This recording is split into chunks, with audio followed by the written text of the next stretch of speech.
हे जनकी, स्वागत है आपका हमारी एक नई वीडियो में, जहां पर आज मैं आपसे एक ऐसी टेक्नोलॉजी के बारे में बात करने वाला हूं जो जल्दी ही आपको फ्यूचर में देखने को मिलने वाली है। और ये टेक्नोलॉजी पूरे स्मार्टफोन इंडस्ट्री को पूरी तरह से चेंज करने वाली है। अच्छा, अगर मैं आपसे अभी सिलिकॉन की बात करता हूँ, सिलिकॉन या सिलिकॉन जो भी आप कह लो, तो ये वर्ड सुनने के बाद आपके दिमाग में क्या आता है? मोबाइल फोन, प्रोसेसर, यही सब। तो आखिर ये सिलिकॉन है क्या? देखो, सिलिकॉन एक तरह का सेमीकंडक्टर मटेरियल है। जैसे कॉपर, गोल्ड, लोहा, लकड़ी, ये सारे एक मटेरियल है ना, बिल्कुल वैसे ही सिलिकॉन भी एक मटेरियल है। जैसे फॉर एग्जांपल, मान लो कि ये कॉपर की कोई भी चीज़ है, ठीक है। अगर मैं यहाँ पे एक तार लगाता हूँ और यहाँ पर एक बल्ब लगाता हूँ, तो अब यहाँ से अगर मैं तार से कुछ भी करंट पास करूँ, छोटे से छोटा करंट पास करूँ, तो वो डायरेक्ट यहाँ तक पहुँच जाएगा, इस बल्ब तक पहुँच जाएगा, ठीक है। तो ये होते हैं कंडक्टर्स। कॉपर, लोहा, ये सारे कंडक्टर होते हैं। अब दूसरे नंबर पर क्या आते हैं? प्लास्टिक्स। तो अगर मैं इस कॉपर को हटा के यहाँ पर प्लास्टिक लगा देता हूँ, तो यहाँ से हम कितना भी करंट भेज दें, इस तक कभी नहीं पहुँचेगा, ठीक है। अब इन दोनों के बीच में आते हैं सेमीकंडक्टर्स, मतलब कंडक्टर और इंसुलेटर के बीच में। अब जैसे मान लो ये सिलिकॉन का एक पीस है, ठीक है। अगर मैं यहाँ से एक पर्टिकुलर अमाउंट, जितना कि ये कैरी कर सकता है, अगर उससे ज़्यादा मैं करंट यहाँ से पास करता हूँ, तभी यहाँ तक आगे पहुँच पाएगा, वरना नहीं पहुँच पाएगा। एग्जाम्पल के लिए मान लो कि ये एक्स अमाउंट की एनर्जी को यहाँ से यहाँ पास कर सकता है, ठीक है। तो अगर मैं एक्स से थोड़ा सा भी कम एनर्जी इसको देता हूँ ना, तो ये करंट यहाँ से पास नहीं करेगा, मतलब बल्ब नहीं जलेगा। लेकिन अगर ये थोड़ा सा भी ज़्यादा करता है, एक्स अमाउंट से थोड़ा सा भी ज़्यादा एनर्जी ट्रांसफर करता है, तो यहाँ से बल्ब जल जाएगा। तो ये है आपका सिलिकॉन, मतलब ये ऐसे काम करता है। और प्रोसेसर्स वगैरह में या किसी भी ऐसी चीज़ में जहाँ पर सिलिकॉन यूज़ हो रहा है, तो उसका मतलब ही यही है कि हमें वहाँ पर वोल्टेज को कंट्रोल करना है। मतलब मान लो कि एक 10 लेन वाली रोड है और हमें उसको पूरी तरह से कंट्रोल करना है, तो हम वहाँ पर क्या लगाते हैं? बैरिकेड लगा देते हैं। अब हमारी मर्जी है, हम जितने हिसाब से, जैसे मतलब जिसको हमें खोलना है उस हिसाब से हम खोलकर रास्ता क्लियर कर सकते हैं। बिल्कुल उसी तरह सेमीकंडक्टर्स भी काम करते हैं। मतलब सेमीकंडक्टर्स के बहुत सारे कंपोनेंट लगे होंगे। अब एक प्रोसेसर जो कि दिमाग का काम करता है, वो डिसाइड करता है कि कितनी वोल्टेज हम एक रास्ते पर भेजें कि वो वहां से चालू हो जाए या फिर बंद हो जाए, मतलब वो वहां से सिग्नल पास करने दे या फिर उस सिग्नल को वहीं पर रोक ले। तो इसीलिए जो प्रोसेसर्स वगैरह हैं, उन सब में सिलिकॉन का यूज होता है। लेकिन क्या आपको पता है कि आपका जो फास्ट चार्जर है उसमें भी सिलिकॉन का यूज होता है? मैंने आपको एक वीडियो में बताया ना कि फास्ट चार्जर भी आजकल इंटेलिजेंट हो गए हैं, उसके अंदर भी माइक्रो प्रोसेसर्स लगे होते हैं।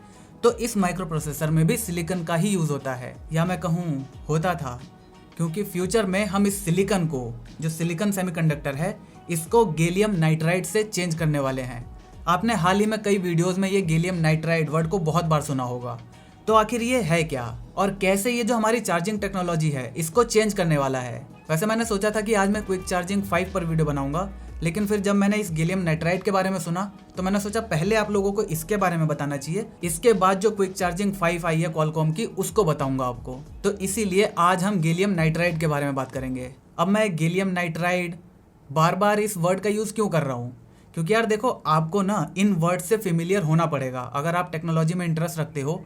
तो जैसे सिलिकॉन आपके लिए केमिस्ट्री का कोई सिंपल सा वर्ड नहीं है। मतलब अगर मैं जैसे कॉपर बोल दूं, तो कॉपर आपके लिए ऑड नहीं लगेगा, क्योंकि आप कॉपर रोज सुनते रहते हो। और सिलिकॉन क्योंकि फोन वगैरह में ज्यादा यूज होता है, इसलिए सिलिकॉन भी अब आपको उतना ऑड नहीं लगेगा। लेकिन गैलियम नाइट्राइड ये बिल्कुल नया वर्ड है, तो इसीलिए इस वर्ड को बोलने में, इस वर्ड को अभी समझने में, इस वर्ड का यूज टू होने में आपको थोड़ा सा टाइम लगेगा। तो चलो देख लेते हैं कि हमें इस गैलियम नाइट्राइड की आखिर जरूरत क्यों पड़ी। देखो, ये जो हमारा फोन है, इसमें लगी होती है एक तार। जब भी हम इसे चार्ज करते हैं, उस तार के और जो हमारा सॉकेट है जहां से 220 वोल्ट, वॉट नहीं वोल्ट, 220 वोल्ट की एनर्जी आती है, उसके बीच में लगा होता है एक ब्रिक।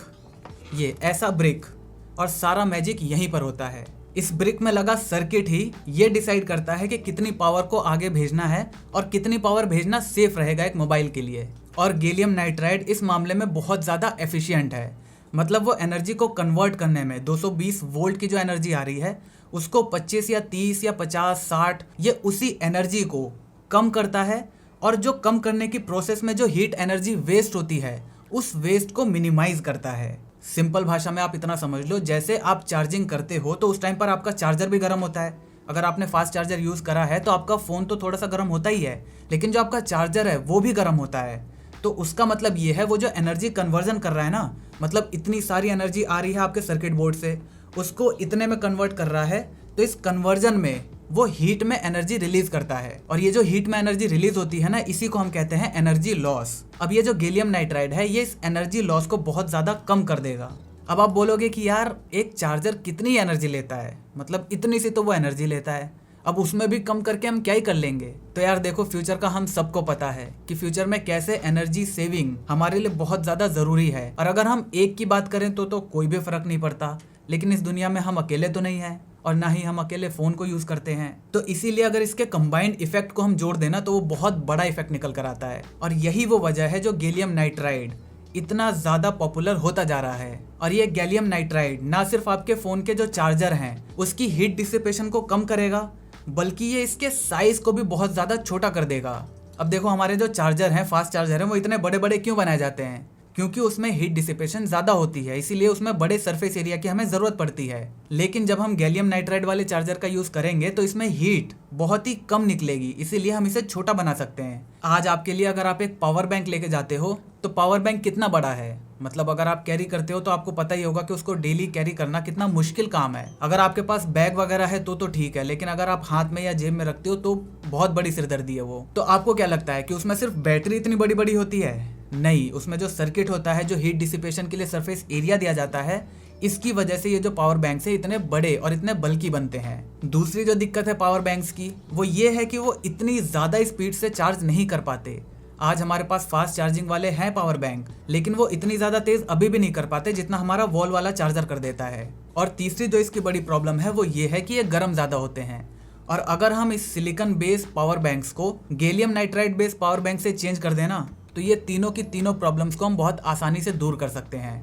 और फ्यूचर में आपको यही देखने को मिलने वाला है। और जब ये टेक्नोलॉजी ग्रेफाइन बेस्ड बैटरी के साथ मर्ज हो जाएगी ना, तो होगा असली जादू। मतलब बहुत ही छोटे छोटे पावर बैंक्स आपके लिए बनने शुरू हो जाएंगे और आपके जो फ़ोन की बैटरी है वो भी हो सकता है बहुत ज़्यादा हो जाए और आपका जो चार्जर है वो भी बहुत छोटा सा रहे। अब देखो, अभी अगर आप मार्केट में जाते हो ना तो आपको gallium nitride based power bank और चार्जर दोनों मिल जाएंगे, लेकिन वो बहुत महंगे मिलेंगे क्योंकि अभी ये टेक्नोलॉजी बहुत ज़्यादा नई है। लेकिन जैसे जैसे ये टेक्नोलॉजी फ्यूचर में आगे आती जाएगी वैसे वैसे ये जो चार्जर के रेट हैं या पावर बैंक के जो रेट हैं वो इस सिलिकॉन वाले से भी सस्ते हो जाएंगे। क्योंकि नंबर 1, एक तो इसका जो प्रोडक्शन कॉस्ट है वो कम हो जाएगा क्योंकि इसके अंदर मटेरियल कम लगेगा। इस मटेरियल कम होने की वजह से इसकी जो पैकेजिंग की चार्जिंग है वो भी कम हो जाएगी। और नंबर 3, कम वेट, मतलब कि एक बार में आप ज़्यादा चार्जर या ज़्यादा सामान को एक बार में शिप कर पाओगे, तो इसका मतलब शिपिंग कॉस्ट जो है वो भी आपकी कम हो जाएगी। तो अल्टीमेटली जो हमारे ये चार्जर्स होंगे या अगर फ़ोन के साथ भी हमारे जो चार्जर आते हैं तो कुल मिला के ओवरऑल उस फ़ोन की कॉस्ट भी कम हो जाएगी। तो मुझे उम्मीद है आपको गैलियम नाइट्राइड के बारे में जितना जानना था वो सब कुछ क्लियर हो गया होगा। अगर आपके दिमाग में अभी भी कोई सवाल है तो आप मुझे ट्विटर पर पूछ सकते हो। ट्विटर, इंस्टाग्राम और फेसबुक तीनों का लिंक आपको नीचे डिस्क्रिप्शन में मिल जाएगा। वहाँ जाकर आप मुझे फॉलो कर सकते हो और मेरे साथ कुछ भी डिस्कस करना हो तो आप ट्विटर पर डिस्कस कर सकते हो। आजकल तुम्हारा भाई ट्विटर पे आ चुका है। तो बस बाकी जितने भी सवाल हैं वो आप कमेंट बॉक्स में लिख दो। इस बार संडे से हम चालू करते हैं अपना Q&A वाला सेशन। आप जो भी कमेंट में पूछोगे या फिर जो भी ट्विटर पर पूछोगे, जो मुझे इंटरेस्टिंग सवाल लगते हैं उन सबको पिक करके मैं आप सबको उसका जवाब देने की कोशिश करूंगा। तो बस आज की वीडियो में इतना ही। अगर आपको वीडियो पसंद आई तो वीडियो को लाइक कर देना, चैनल को सब्सक्राइब करके इस घंटे वाले बटन को दबाना बिल्कुल भी मत भूलना, क्योंकि हम ऐसे ही ज्ञान बांटते रहते हैं। जय हिंद, वंदे मातरम।